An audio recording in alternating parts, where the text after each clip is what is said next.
Hey everyone, it's your professional sarcastic man and seeker of attention, Oz Chris here with a review of Superman #1, Bendis' Superman. Man of Steel has come and gone, now it's time for the real stuff to begin. And I gotta say, it's not a bad issue. I actually thought it was quite good, average minimum. The minimum, I would say it's at least an average kind of issue. It's still, in my opinion, it still had a few problems. Not a lot of it is. It's a mix between Bendis and DC, like problem wise, but overall, actually liked it. I can understand if people don't want to continue reading Superman because of Bendis, or if they didn't like Man of Steel. But I thought it was good. I'm still gonna give him.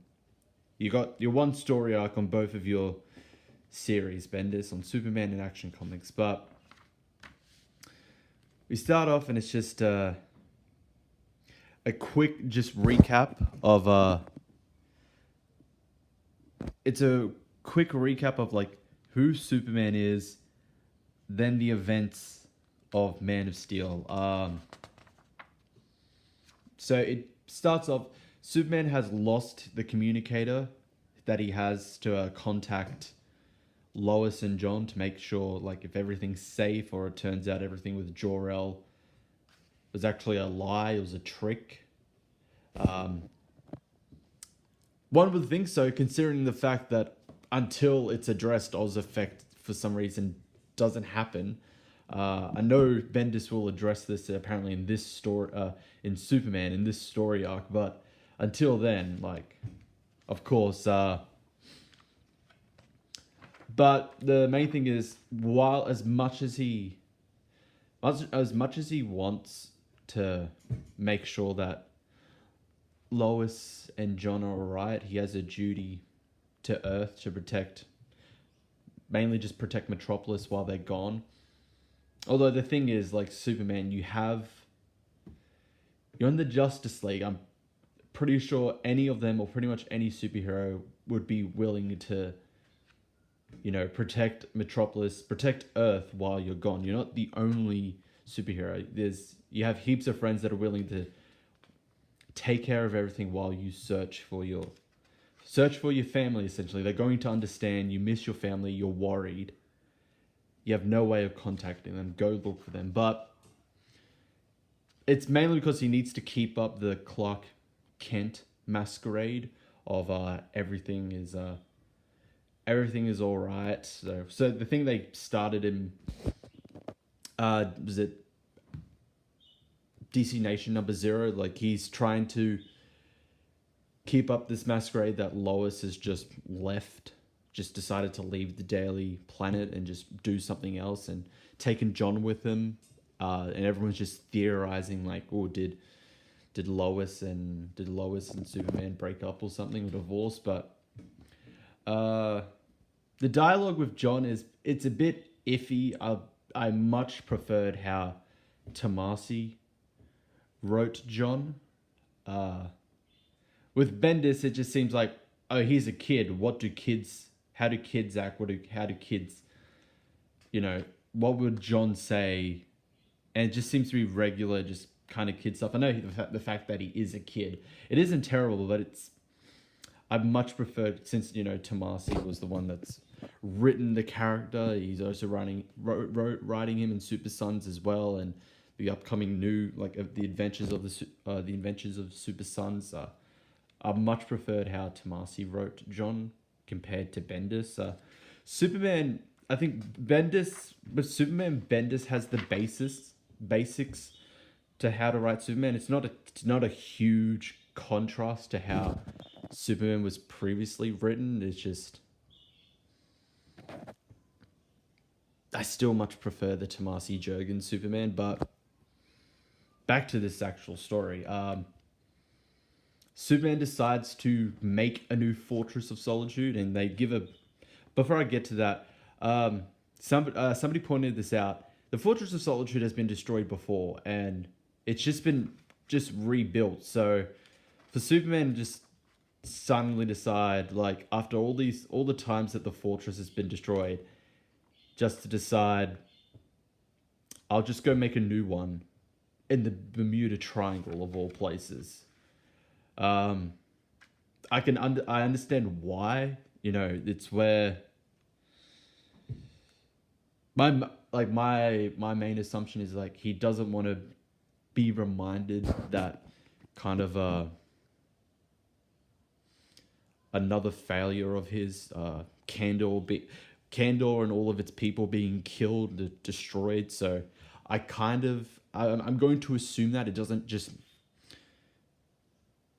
I don't. It doesn't really say why he decides. Well, despite the fact that this place has been destroyed and I've rebuilt it and not moved it at all, I'm gonna go make a new one somewhere else. I'm not gonna rebuild the one here. I'm gonna go make a new one in the Bermuda Triangle. So it's okay, but I also give like a small overview of what a small like description, like this is what the Fortress of Solitude is that I'll address that in the opening text. I'll address afterwards, but for the main part, it's he starts to, John wants to. I did like this part, just it actually, if you could hold that thought, kind of moment. So obviously, Superman is always going to be put aside everything else to protect people, no matter what. I did like that, but John's coming to him and he wants him to be like the kind of spokesperson for the for Earth, to, as Superman puts it, lead the world to be part of kind of like a galactic community, which I understand why he would choose Superman for that, but Superman obviously doesn't want it because he's got a lot on his plate, this whole Jor-El thing, and I'll leave it. And it turns out they are stuck in the Phantom Zone. And another kind of a reappearance of Bendis speak, saying the same thing but with a different variation. So the Phantom Zone, the entire Earth is in the Phantom Zone. The Phantom Zone, where all of Krypton's most horrible monsters and criminals were banished. The Earth is inside the Phantom Zone. It's like we get it, Bendis. He's in the Phantom Zone. You really don't need to say the same thing with different variations. You could just say it's just something that's like, I know this place. I know this place. This can't be possible. We're trapped in the worst place in existence, where I put all of Krypton's most horrible monsters and criminals are banished. The Earth is in the Phantom Zone. You could just do it like that. You don't need this whole the Phantom Zone, yada yada, the Phantom Zone, yada yada. The Earth is inside the Phantom Zone. It's something Bendis always does, but overall, before I'll address the two things. My main gripe or problem with this issue is that it's very clear this is for new readers. So by the obvious opening text scroll, this is just summarizing Man of Steel. So they're assuming with this then that you did not read Man of Steel, the 6-issue miniseries, and the fact that it gives an overview of Superman's origin. Rocketed to Earth from the doomed planet Krypton as an infant, Kal-El was adopted by the loving Kent family and raised in America's heartland as Clark Kent.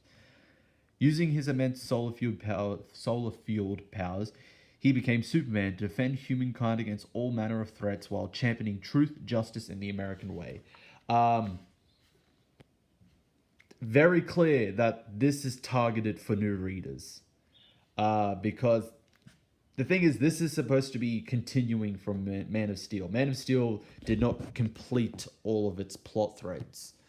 So it's split it into 3. It's split it for Superman. Superman will address the Jor-El flashbacks. Action Comics will address the whole someone lighting fires in Metropolis, and Supergirl will address Rogal Zar, who he is, what his symbol is, what does that mean. So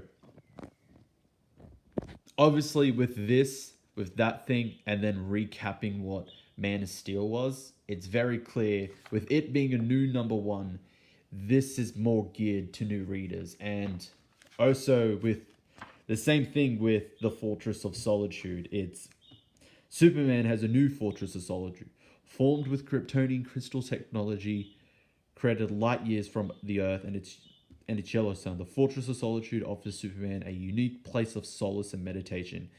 It is here that Superman keeps a museum of all of Krypton's history, an alien zoo, laboratories, technologies, and rooms dedicated to all sorts of relics and trophies of his past adventures. Very clear, this is for new readers. It's not really for existing continuing Superman readers, which is kind of my main gripe. Is just like, I know you want to get new readers, but you got to account for the fact that still people are gonna continue reading Superman. Like me, I've read all of the Rebirth run. I read Man of Steel, and I'm going to read Superman in Action Comics and probably Supergirl as well. So because I know, I think over in the States, there's TV ads promoting Bendis's Superman in Action Comics number 1001. So I can see why this, just by the text there and the thing about the Fortress of Solitude, I can see why that's there, because they think with the TV ad they're going to get the new readers, people who haven't read Superman, or they know they kind of know who Superman is. I mean, it really isn't like, given how iconic the symbol is, it's like probably is only probably a small population that probably wouldn't know who Superman is. But apart from that, that small little Bendis speak in the end, it was a good issue in my opinion. I did like it. It wasn't like a typical Marvel Bendis one where I felt like I lost brain cells. I liked it. I'm gonna give him his first story arc. Like I said before, hopefully it gets better. Like with Man of Steel, the first three issues were definitely the best out of that series. Like Bendis brought his A game for those 3 issues. Wish he did it for all 6, but he mainly did it for the first 3 issues and kind of faltered a little bit for the last 3, except for maybe number 6. Number 6 I did like number 6, but hoping. I'm going to be cautious as usual because it's still Bendis, but I've liked what I've seen so far with Superman number 1. I liked the majority of Man of Steel, so we'll see. And that's it for the review. Leave a like, subscribe, hit the notification bell, follow me on Twitter, check out my previous videos, and I will see you all next time.